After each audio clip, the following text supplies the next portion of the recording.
ঠিক এই মুহূর্তে আমরা কেউই জানতাম না আগামী সময়টায় আমাদের সঙ্গে কি কি হতে চলেছে, আর আমরা কখন কলকাতায় পৌঁছাবো।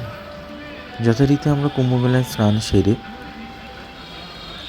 স্টেশনের দিকে রওনা দিয়েছিলাম, প্রয়াগরাজ স্টেশন, যেখান থেকে আমাদের প্ল্যান ছিল রাত্রি 11টার কলকাতাগামী ট্রেনে উঠে কলকাতায় পৌঁছাবো। টিকিট কিছু ছিল না, আমরা নর্মাল একটা টিকিট কেটে তারপর ট্রেনে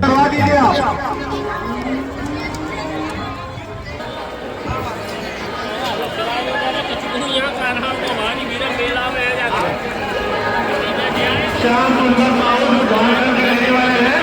आपकी माता जी का कंट्रोल रूम में आपका इंतजार कर रही है। अगर आपकी आवाज हमारी आवाज आप तक पहुंच रही है तो कृपया आप के बाद हम अचानक श्याम सुंदर माहौल झारखंड के रहने वाले हैं। आपकी माता जी का इंतजार। এই ভিড়ভাট্টা দেখে কলকাতার দুর্গাপুজোর কথা মনে পড়ে যাচ্ছিল, যেন মনে হচ্ছে দুর্গাপুজোয় ঠাকুর দেখতে বেরিয়েছি। শাহ বেগমের মকবরার ভিতরে যাত্রী প্রতীক্ষালয় বানিয়েছে ওখানকার রেলওয়ে। বেশ ভালো, বিশাল বড় জায়গায় যাত্রীরা ওয়েট করছে। একটা স্টেশনে আছি, স্পেশাল ট্রেনে উঠেছি, কোনো ট্রেন পাইনি কারণ আমাদের ট্রেন চলে গেছে, মিস হয়ে গেছে।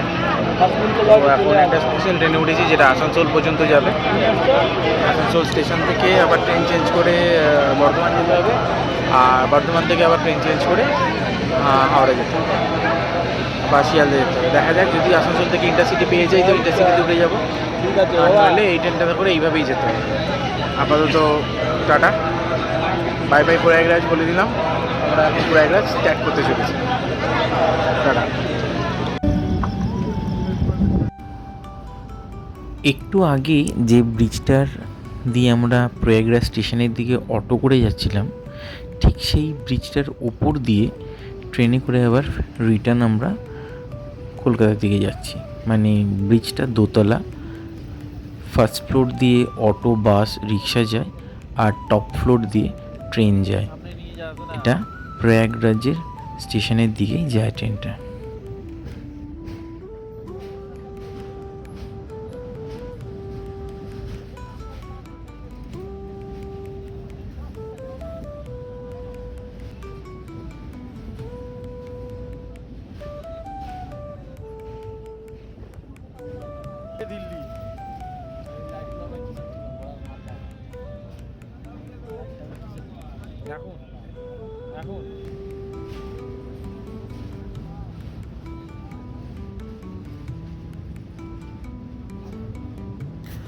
খুব আস্তে আস্তে ট্রেনটা ব্রিজের উপর দিয়ে যাচ্ছে, একদম সাবধানতা অবলম্বন করে যতটা আস্তে যাওয়া যায়, কারণ পুরোনো দিনের ব্রিজ, আবার দোতলা ব্রিজ, একতলা দিয়ে বাস, অটো, আর দোতলা দিয়ে ট্রেন। তো খুব ধীরে ধীরে যাচ্ছে, সাবধানে যাচ্ছে, যাতে না কারোর কোনো ক্ষতি হয়।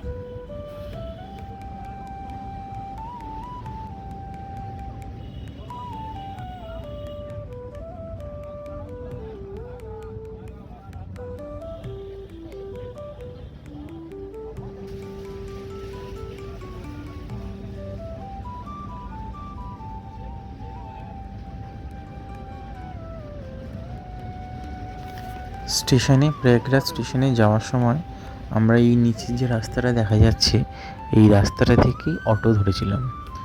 এখান থেকে অটোটা ঘুরে ব্রিজের উপরে উঠেছিল, উঠে স্টেশনে দিয়ে গিয়েছিল। দেখতে দেখতে একটা স্টেশন পার হয়ে চলে এলাম প্রয়াগরাজকে পিছনে রেখে। বেশ মজাদার নাম না, ডগমগপুর। প্রচণ্ড পরিমাণে আনকমফোর্টেবল, উৎপাত, অস্বস্তির মধ্যে দিয়ে আমরা আসলাম। এটা হচ্ছে দীনদয়াল উপাধ্যায় স্টেশনে চলে এসেছি। মানুষের ভিড় এত যে প্ল্যাটফর্ম পর্যন্ত কিচ্ছু দেখা যাচ্ছে না, শুধু ভিড় আর ভিড়, ভিড় আর ভিড়। দেখুন আপনারা,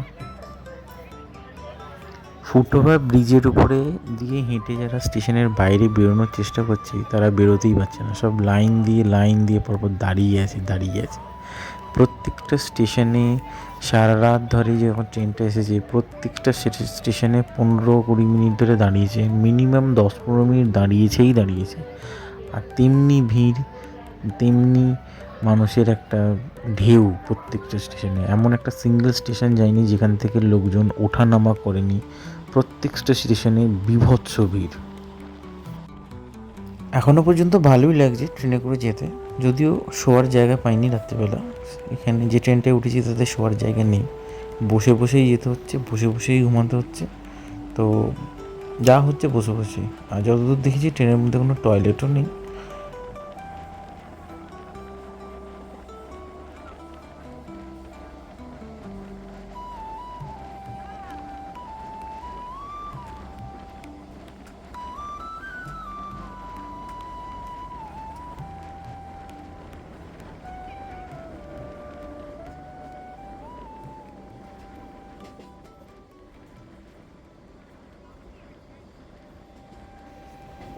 সোন নদী, শুকনো খটখটে, একটুও জল নেই, শুধু বালি দিয়ে ভরা একটা নদী।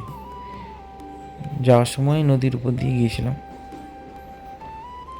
এখনও আবার ফেরত যাচ্ছি নদীর উপর দিয়ে। যে রাস্তা দিয়ে গিয়েছিলাম অলমোস্ট সেই রাস্তা দিয়ে এখনও পর্যন্ত ফিরছি। জানি না কতদূর কী হবে, কোথায় গিয়ে আমরা উঠবো আর কোথায় গিয়ে নামবো, কখন পৌঁছাবো কিচ্ছু জানি না, কীভাবে যাব কিচ্ছু জানি না। শুধু যাচ্ছি আর যাচ্ছি, যাচ্ছি আর যাচ্ছি। কিচ্ছু খাওয়া হয়নি কাল রাত্রির থেকে, অ্যাকচুয়ালি কাল রাত্রির থেকে না, কালকে দুপুর থেকে কিছু খাওয়া হয়নি। প্রয়াগরাজে ওখানে স্নান করার পর আমরা রাস্তার মধ্যে ওই একটা বড়াপাও টাইপ কিছু বিক্রি হচ্ছিলো, সেটা খেয়েছি। তারপর হেঁটে হেঁটে হেঁটে হেঁটে আমরা পিপাপুলের দিকে গিয়েছিলাম। পিপাপুলের দিকে যাওয়ার পর ওখান থেকে আবার ব্যাক করে স্টেশনে এসেছি।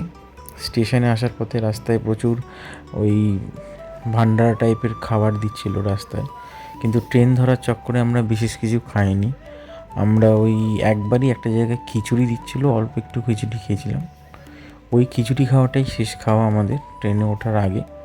তারপর ট্রেনে উঠেও কিছু খাইনি, আর এখনও পর্যন্ত কিছু খাইনি।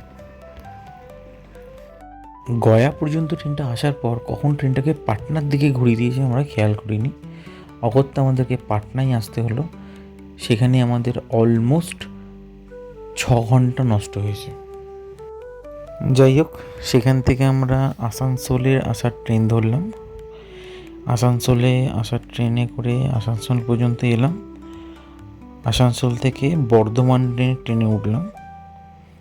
বর্ধমানের ট্রেনে উঠলাম যেটা হাওড়া পর্যন্ত যাচ্ছিল। হাওড়া পর্যন্ত আমরা যাইনি, বর্ধমানে আমরা নেমে গেছি। আর মিশ্রা হাওড়া পর্যন্ত চলে গেছে, আমি আর দীপঙ্কর বর্ধমানে নেমেছি। বর্ধমান থেকে হাওড়া লোকাল ধরলাম, ধরে সোজা এসে নামলাম আমি বালিহল্টে। বালিহল থেকে ওখান থেকে ট্রেন চেঞ্জ করে দমদম স্টেশনে আসলাম, আর দীপঙ্কর ওর ভদ্রেশ্বরের ওখানে নেমে গেছে। আমি বালিহলটে নেমে ওখান থেকে আবার ট্রেন চেঞ্জ করলাম, করে এতে উঠলাম, মানে আমাদের দমদম স্টেশনে নামলাম। দমদম স্টেশনে নেমে আমি ওখান থেকে চলে এলাম দমদমে আমার শ্বশুরবাড়িতে। মানে অলমোস্ট 36 ঘন্টা ট্রেন জার্নি করে প্রয়াগরাজ থেকে দমদম এলাম। এটা একটা রেকর্ড, 36 ঘন্টা non stop local train journey. যাই হোক, আমি একটু ঘুমাই, একটু রেস্ট নিই। আপনারা একটু লাইক কমেন্ট শেয়ার করে দেবেন যদি ভালো লেগে থাকে।